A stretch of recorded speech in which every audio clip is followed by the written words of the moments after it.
episode 19.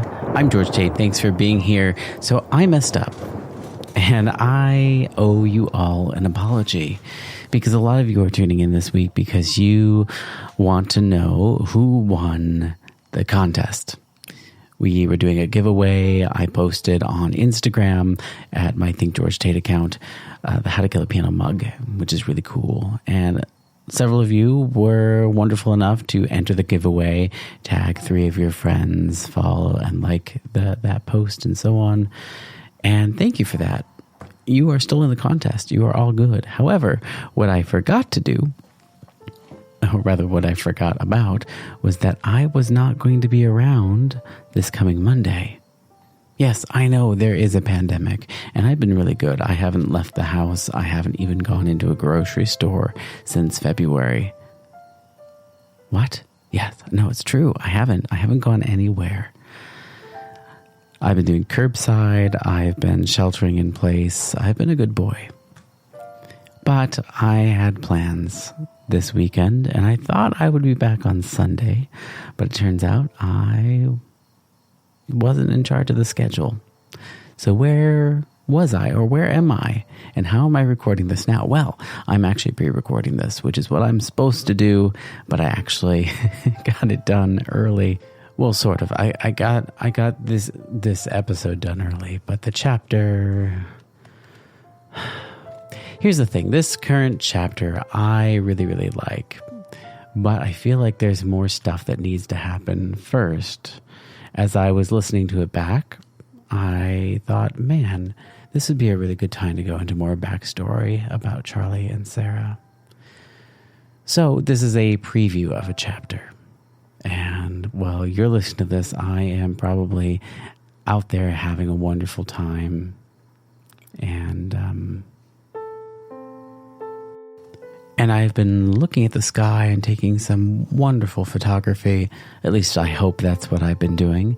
Since technically I haven't done it yet, you're doing a little bit of time traveling with me now. I am currently traveling into the future while you're listening to me talk about something that hasn't happened yet in my timeline, but has now in yours, which I think is kind of fascinating. If you go over to our blog at howtokillpiano.com, I will be posting hopefully some gorgeous photos from my adventure up to Michigan's Dark Park. By the way, a dark park, if you don't know it, it doesn't mean that the park is dark. Oh, well, yes, the park is dark. It's so that all the light pollution is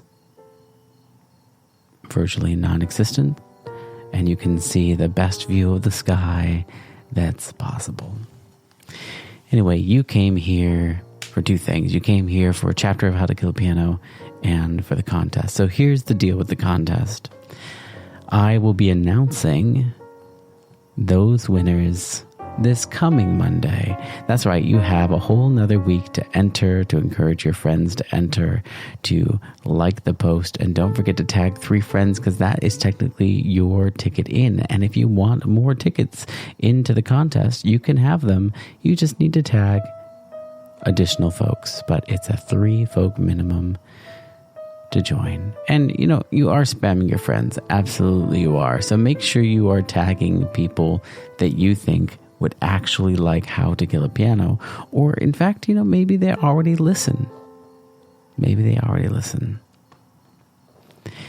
Anyway, without further ado, we are here for another chapter. So let's get straight into that. As always, thanks for listening. Thanks for tuning in. Thanks for sharing this. Thanks for reminding your friends that we exist and the story is still going.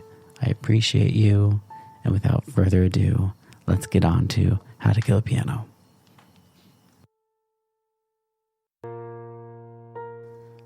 Three chords radiated up through the floorboards, up into my bedroom. It was morning, but the sun was barely peeking its fiery head over the horizon. I was woken by the sound of the Hazelton. My eyes shot open, and I sat straight up, and I found myself struggling against something through the darkness of the morning dusk. The intervals have me by the arms, and they're dragging me from bed, and they're carrying me on top of their tiny little arms, like I'm crowd surfing at a concert. I am not in control of my direction. I feel a cloth bag pulled down quickly over my face. It feels scratchy against my nose. And I'm finding it hard to breathe because I'm panicking, as I imagine you would do the same.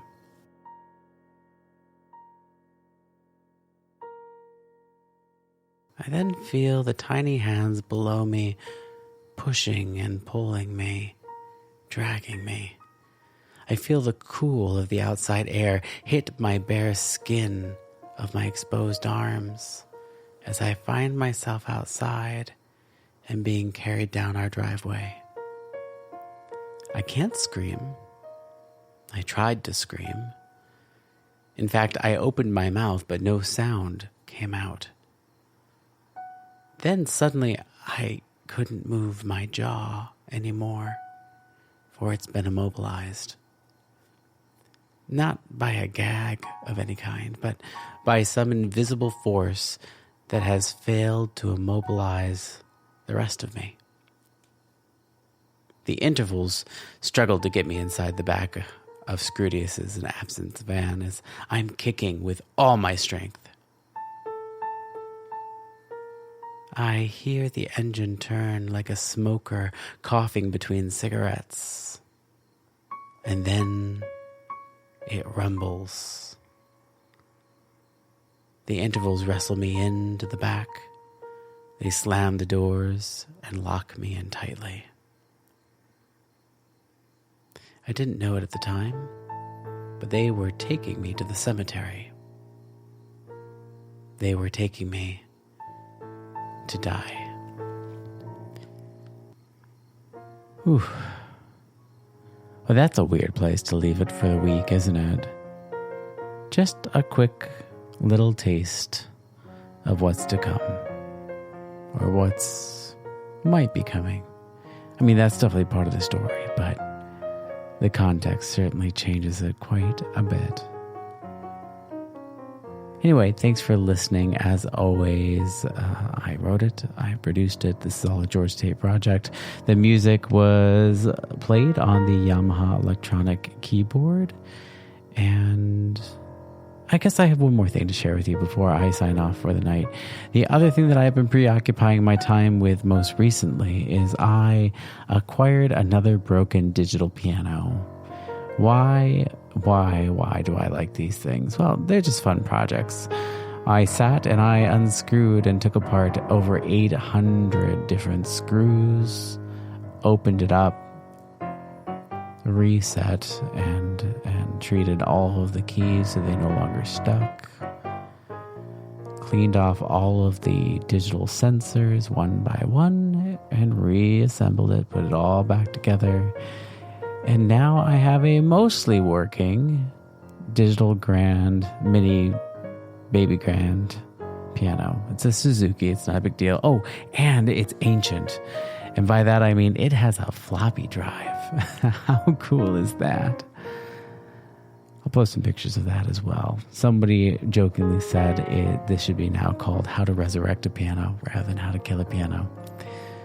Perhaps that will be a title of another one of these someday. Anyway, until next time, I'm George Tate. And enjoy yourself. And as always, if you can't enjoy yourself, please enjoy someone else. Just make sure you get their consent.